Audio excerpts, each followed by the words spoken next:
Hello, everyone, and welcome to the latest installment of the Indie Initiative here on Insider Gaming. I'm your host, Mike Straw, as always, and today I am thrilled to be joined by Anders Edgar, the community manager of Lavapotion, the studio behind Songs of Conquest. Anders, first off, thank you for taking the time here and joining me.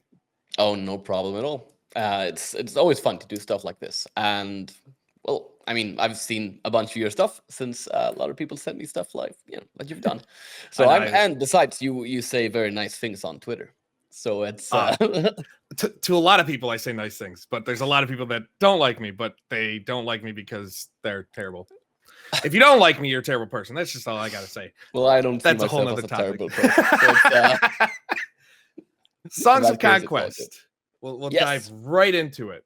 For those who don't know what it is, could you summarize, maybe in a couple sentences, what Songs of Conquest, the high level of what the game is? Absolutely. I'll do the elevator pitch kind of thing. Songs of Conquest is, even if you don't stumble the words, a fantastic homage to retro-style turn-based strategy gaming. It's the stuff we loved doing when we were younger, and we just try to make a game. Well, it's heavily inspired by Here's Might Magic. Like, I'm going to put that out there first, because it's obvious for everyone, and yes, we loved that game growing up. So we made our version and put all the stuff that we love right back into it. It's fantasy, it's turn-based, versus monsters, versus economy, versus city building, versus glorious combats, and lots of beautiful pixels. So, you brought up Heroes of Might and Magic. I did. It is my... Heroes of Might and Magic 3 is my favorite game of all time. Has been since I was first introduced to it when I was 10 years old, 9 years old. It came out in 99. 9 years old. Yeah. And I still play it to this day. There's the great mods that people keep going with, Horn of the Abyss and things like that. Like, it incredible game. Favorite game ever. I'm so glad you said it was Heroes of Might and Magic 3. Yes. I mean, 2 I like, 3 I love, 4 enjoyable, and then it just 5 downhill. Yeah, I still played them all. Yeah, because I've had to, like, mentally, I've had to make myself. But 3 is the game me and my cousins and my friends we go back to. We get into these runs where we just constantly play them. And it's right, that feeling that one right there, that sort of bent up nostalgia love thing, and it's the main reason why we did Songs of Conquest. Yeah, right there. And I found Songs of Conquest through a YouTuber that I watched, and immediately as soon as he's like, "Oh, this is like Heroes 3," I'm in, sold. Don't need to hear anymore. Done. Bought. All right, so that's the interview over. Yeah, awesome. all well done. Game over. Bye. Buy Songs of Conquest on Steam and Epic Games. But when obviously we've had this gap between relevant quality, just these turn-based strategy games with all these elements. What fate made the team, and what do you know, like that made it feel like the time was now to I mean, granted, the game's been in development for years, but that the time was right to bring this out and get a game like this back out into the mainstream? Because of the gap. Because there was this gap, and we started production way back. I mean, the first ideas behind Songs of Conquest that originated like 7 years ago, and we started making one game, and then things sort of changed, and that turned into the game we have right now. But 7 years ago, because I wasn't involved 7 years ago, but they sat down and had this is a nice gap. Why don't they do the games like this anymore? And I know there was a discussion, but what if they do before we ever get the game out there? And the main reason was, that's fine, because as long as we do a game that we love putting out there and hope a lot of people will see and miss, that sort of thing. But hopefully, and we know that from our awesome community, there's a bunch of new players out there that haven't played Here's Might and Magic, but they sort of get that same feeling, the one we had in the late 90s. Yeah. I'm not saying I'm old or anything. No, but we're getting there. It's weird to say, We are. Yeah, I'm the not going to 90s guess were your so age, long man. You ago. have an No. impressive beard.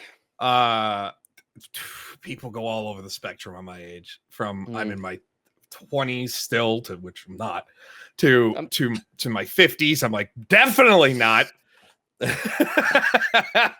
Like, you're a little off there, but A little off. No, I mean, originally they really thought that now was the time, because yeah, I mean, a lot of stuff they keep returning. Great ideas keep returning back to games, and well, looking at what we've done so far and other turn-based strategies, obviously they weren't wrong. I mean, no, for a lot of people, this is a fantastic age for if you like turn-based strategy.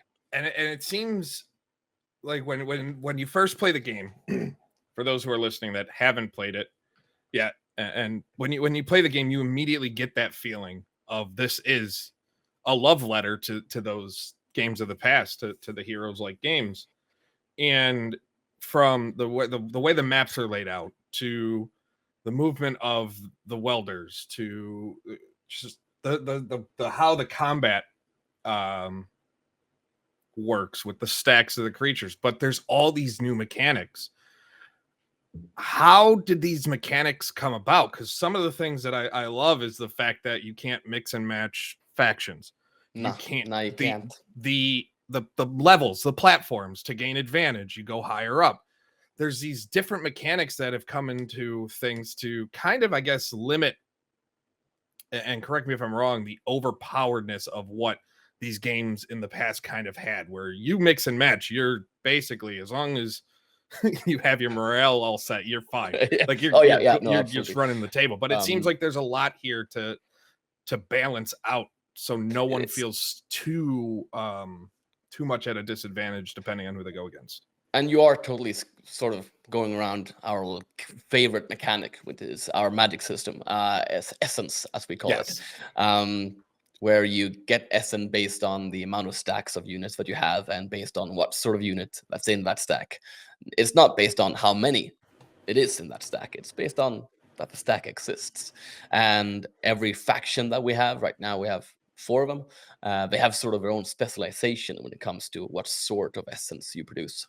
And the troops produce the essence, and the wielders, our heroes, use the essence. And there's no turns. You sort of, whenever it's your turn, you can use your spells, and you can stack spells if you want to. And there's some fantastic combinations that if you sort of gathered up enough essence or mana equivalent, basically, you can do some fantastic, absolutely game-changing tactics, which really sparks a lot of creativity among a lot of our community. Some of the stuff we had no idea that you could do, and then we saw people doing weird combinations with essence spells, and kudos to the guys who found out. But it's fun, and we did try to avoid certain things like doom stacks. Definitely a thing back in the day when you could have basically no limit of amount of skeletons in a stack, and then just keep skeleton death rolling, and you can't do that in our game. So it sort of pushes towards having several heroes, several armies instead. What I like too is that there's no overland abilities, because back in the day you were able to cast a spell and just go town to town to town to town to town like that, which made it really unfair. It took the fun out of it when someone hit that point. You knew you lost the game. You were done. Yeah, no, it was that was a tricky one to beat. But now, like everything, like you said, you need to have more wielders. You need to have these different armies as you go on your conquest. Pardon the pun. Through the map. No intention at all. not at all. Yeah. Completely intentional, let's be real. But you need to have these strategies, and it seems when coming up with these games, and then you're seeing how things are working out, especially when the game was first launched in early access last spring. Yeah, we've been out a year now. Yeah, how did these strategies come into play? Like, how is the response, I guess, to these abilities? Yeah. The game forcing you, I guess, long-winded way to get to it, forcing you to try new things rather than you find this meta and you're golden every single time. There's no golden every time. The meta is evolving. I mean, we just launched a new update with lots of new abilities for units, and that will change the meta going forward, absolutely regardless. Well, I mean, finding the balance and seeing our players' reaction, I mean, that's a benefit of early access. Yeah. It's slightly risky at times, but the benefit is that you get people discovering the game in a way that you couldn't imagine. I mean, we wouldn't be where we are today without people actually playtesting our stuff and finding these nice combinations and making rats do some very, very strange things in the beginning of the game, in the early parts of early access. Yeah. And there's some fantastic combinations where you could basically produce a sort of a drive-by cannon combination, and some of these things we found are possibly overpowered. And then, of course, you have to go and tweak a little bit because you're not supposed to do the same tactic every time. As you said, we want creativity and people finding new ways to do stuff. So there's always tweaking. There's always micromanaging when it comes to that. But I mean, short answer. People have mostly been extremely enthusiastic about it, and it's mostly the community finding cool stuff. And of course, playing our main developer, he gets some strange ideas at times. How has the game, obviously it has changed immensely since early access launched a year ago, but what has been the biggest change you've seen and the team has seen since early access, whether it's because of the community's feedback or just things you guys have found internally? Like, I mean, we have stuff that's they're easily visible. We have a new siege things, terrains, we have a new abilities, stuff like that. That's things that are easy to spot. But I think the biggest change we've had is a couple of months ago, we launched a major update on AI, which makes it a lot smarter than it was. Now, for some of our more, let's say creative players, the ones who play our game the most, AI still isn't the challenge that we might want it to be. But for the average player, like me, because I'm a very casual gamer, seeing the change in tactics from the enemy AI, I could fool them with some nice spells, stuff like that. But finally having those spells turned against me, it felt good, but also it didn't feel good at all. Painful, getting hammered by the enemy switched my ranged and melee troops so that my ranged troop suddenly stood front line and center and took care of the main assault of the enemy knights, and it was a fantastic and glorious thing. But yeah, I'm gonna say the AI. It's a lot smarter than it was a year ago. With the AI, obviously, we'll talk multiplayer in a minute. But the single player campaign constantly growing. Yep. How much has the AI kind of improved how that plays out? Because when I first started playing the game, it kind of felt, to be honest, a run of the mill. It was very simple. Because it seemed like you were talking like the AI would make these decisions that, okay, they're very easy to predict.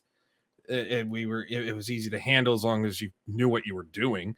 But yeah, now the AI has changed to a point where we're getting, even on higher difficulties and lower difficulties, we're getting these better battles and these more unique experiences. How much did that matter to the team to make sure that the single player experience? I know, kind of a weird question, an easy question, but no, it's fine. I mean, where it is now to make sure there's that depth when you're playing by yourself. So the vast, I mean, looking at statistics, the vast majority of our gamers do prioritize single player or hot seat campaigns, which means that has to be a big focus for us. And it has been, I mean, we couldn't have done it without the feedback we've got from the first two campaigns that we released with early access and stuff just like you said, things that seemed run of the mill. Now the feedback we're getting after our third campaign is shit, playing on hard. how do you do that campaign? How do you do mission 2? How do you solve that? Without without knowing beforehand. So obviously, a lot of things have changed. It's gone to the point where we had to go back to our earlier campaigns and like, is it still as easy as we wanted that mission to be? Because with the new AI, is this perhaps a bit too hard now? So there has been, I mean, we had to go back and do some tweaking because Yeah. it was designed. Things have changed since we designed those missions. So yeah, a ton, I guess, is the short and broad answer. Still, I mean, it's still improving. 100%. There's still things about the AI that we want improved. And we get some awesome feedback from Steam and our users saying like, did you think about this one? Or I had a siege battle, and the AI was too defensive. How do you change that? So that's, I mean, there's tweaks we do all the time. And I can pretty much promise you that in, let's say, half a year, the AI will be a lot better again. Yeah, I mean, and that's again, it comes down to the benefit of early access. Like that's one thing. You see some studios, they use early access to be, lack of a better way to say it, as a crutch. Yeah. And it seems like it's in early access for years and things are very small, but it seems that you guys are using that early access, and it constant updates. It seems like every couple weeks, every few weeks, there's some sort of update based on community. We do at least we do one update around one a month right now, which to me is obviously for everybody. I think every fan, everybody, it seems it gives that feeling that they're making the game better, they're listening, and things are changing.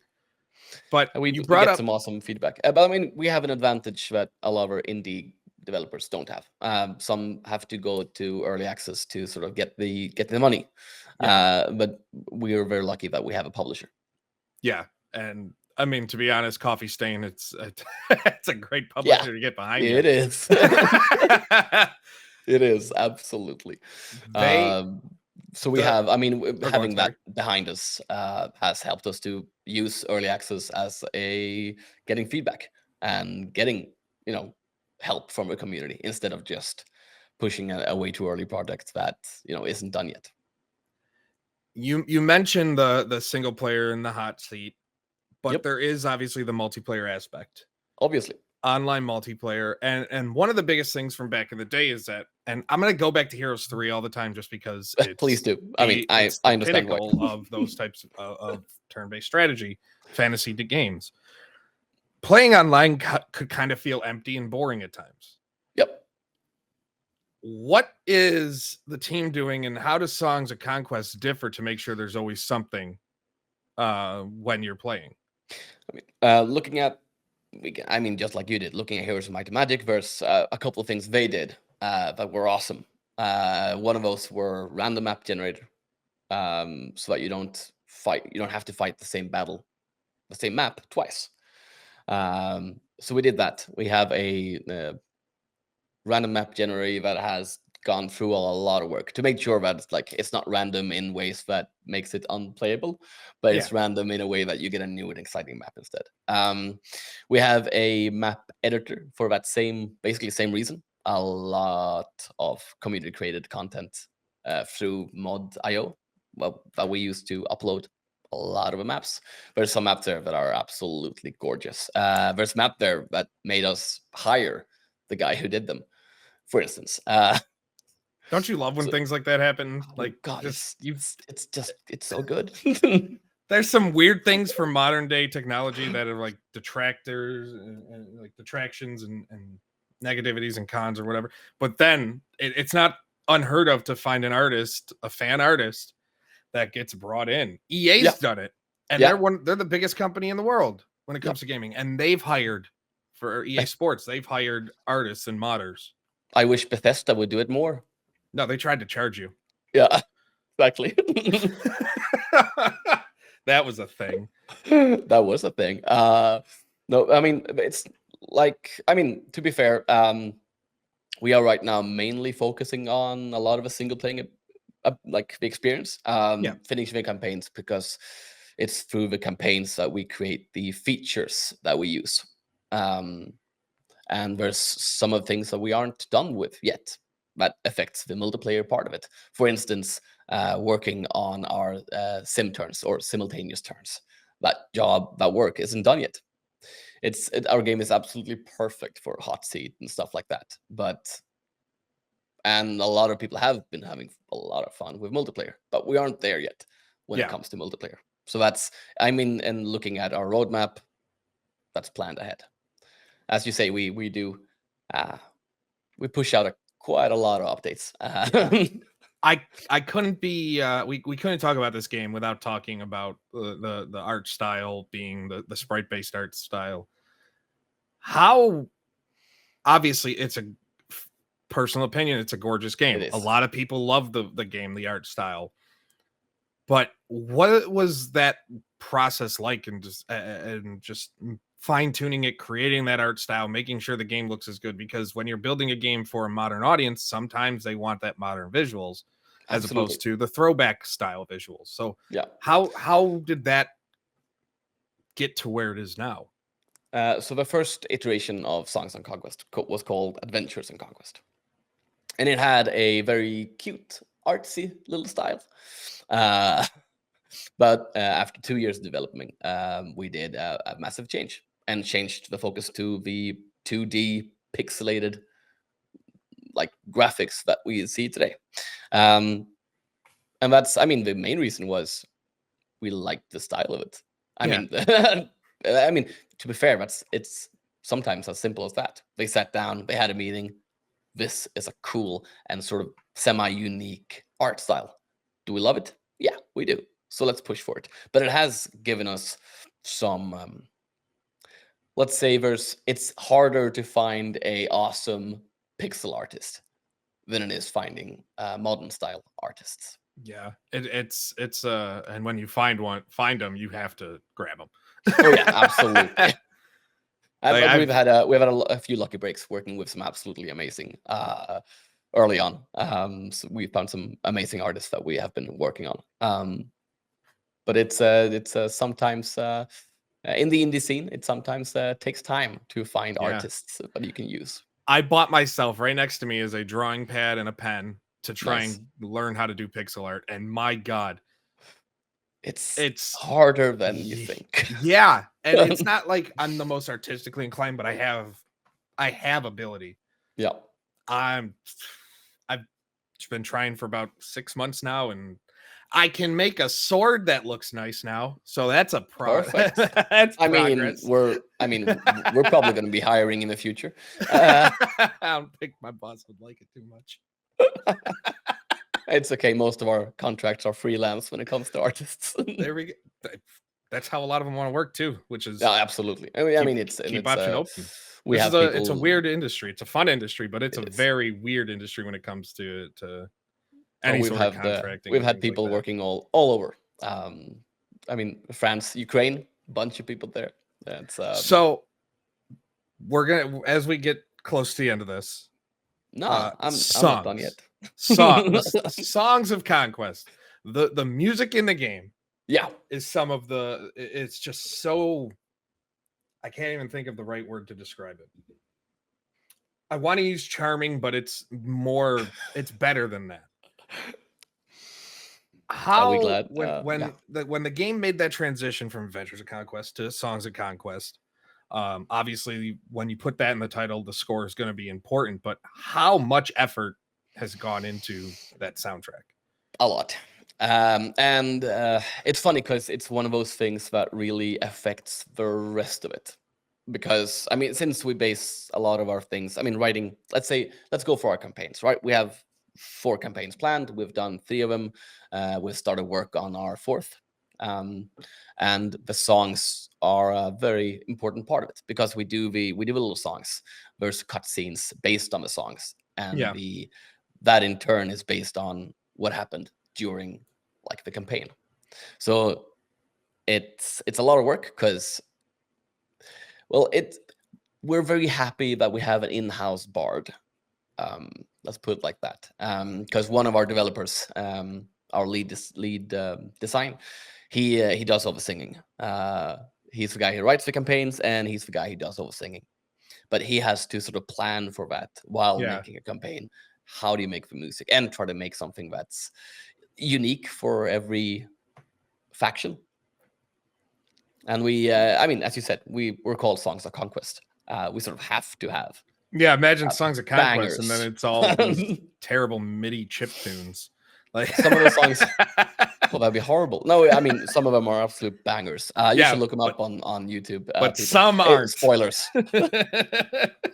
I mean, that's a matter of taste. I mean, my personal favorite so far is like one of the Rana songs. That's the marsh-loving swamp creatures that we have, and nearly all of the songs from our latest campaign.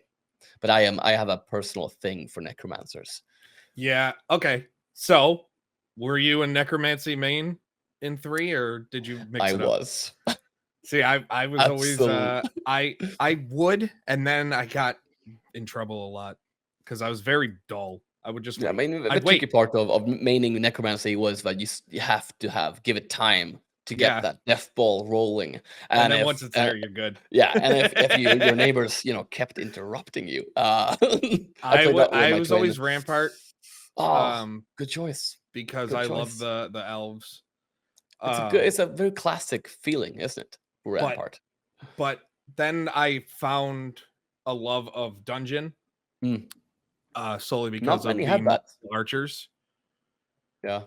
And then I had a friend, and I know this is like low hanging fruit, but I had a friend who liked Inferno, and they never won. Never. Like I think that one is pretty.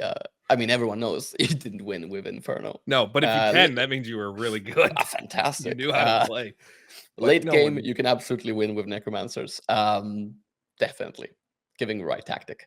Yeah. But my brother used to play Haven because he had a really a thing for shining knights. Yeah, my cousin he played Tower, and it was just because he liked Titans.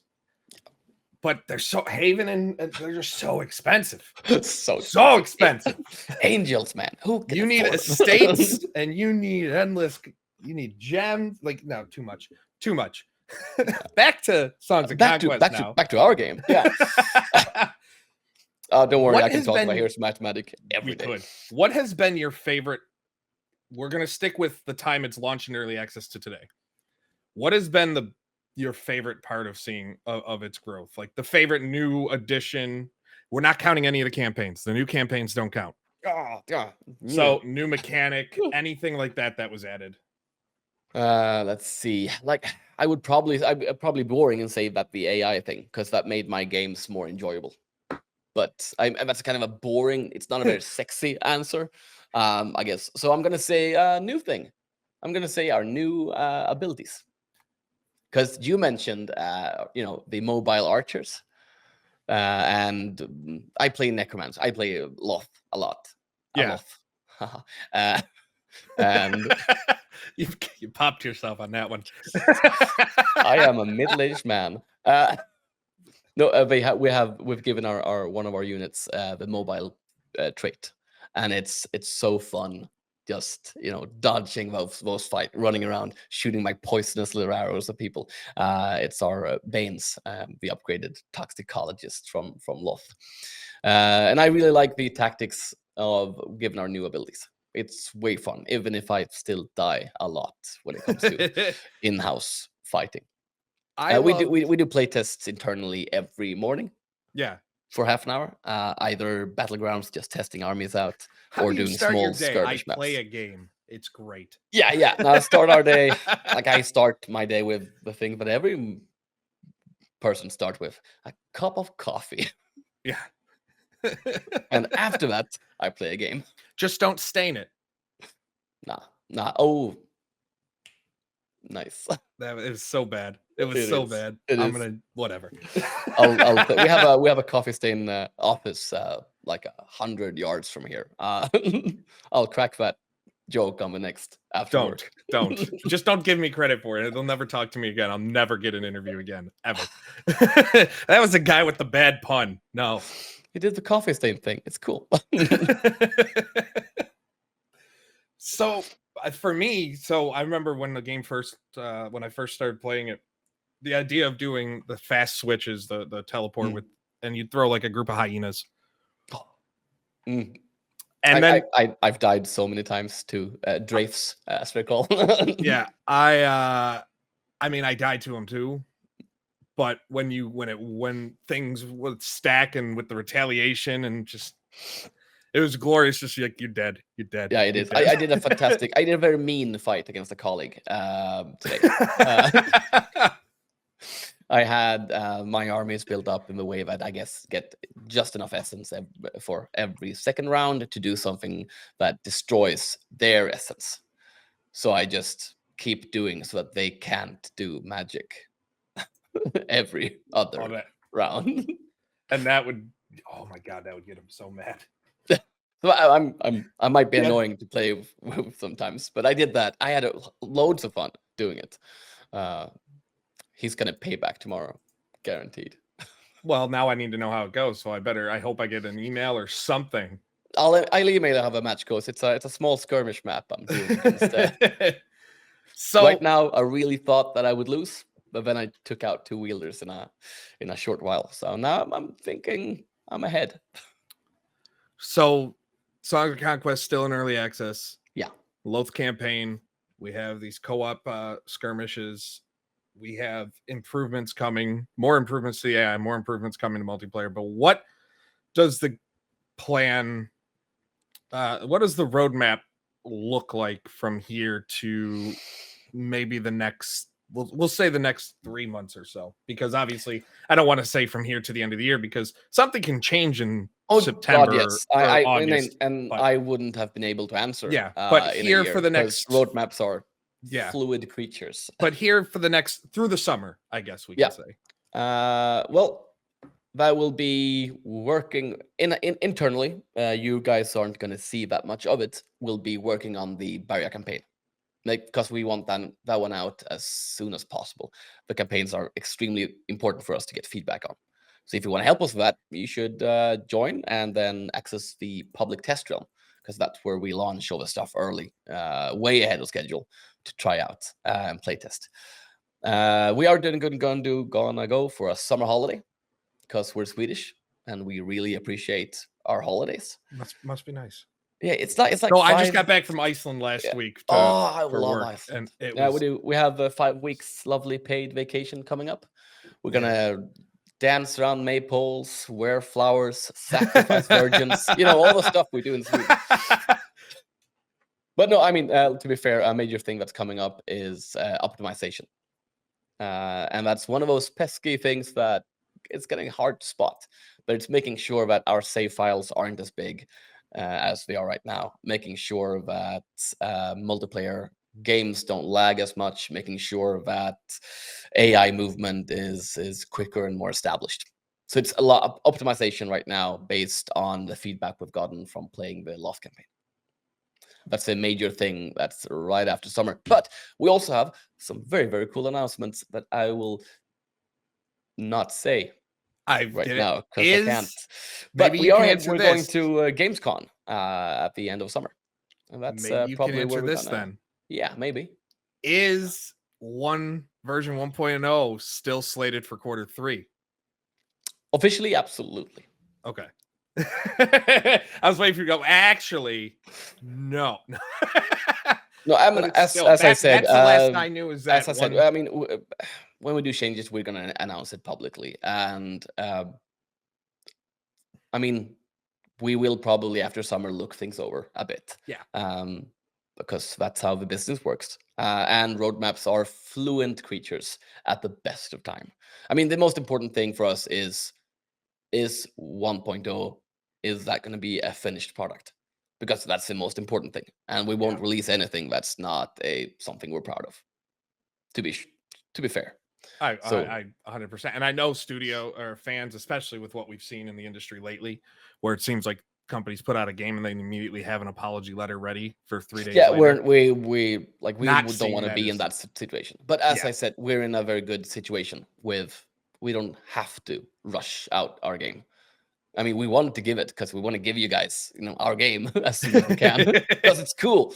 But since we have a publisher, we can actually work on things.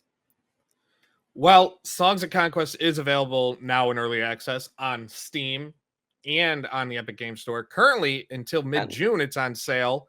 It is. For 40% off. Yep, For celebrating our $18 new US release on Epic Games. So if you're going to find a platform to pick it up and you want to save money while still support, go to Epic Games if you want. I don't care what it costs. It's still a game personally that I highly recommend. There's a lot of games that come and go. This is one of those games that Absolutely. I really hope has the staying power. I'm really pulling for it. Anders, thank you so much for joining me here. This is by far one of my more fun conversations I've had in the 4 months we've been doing this series. Everyone knows that Swedish people are just the most fun. Well, yeah, you got the best meatballs. We do. Damn right. Damn right. You should try my mom's. They are just killer. Now I got my Italian ones over here. So. Like, I'm not going to end the session. I'm not going to end the session with insulting you, but I mean, love your artwork you have there. Thank you. Great. But we look forward to Santa your on Reddit. We look forward to your artwork portfolio when it comes to pixel art. No. Nope. That's where we're ending it. Nope. There's none. Take care, everyone. Thank you for having me. Thank you.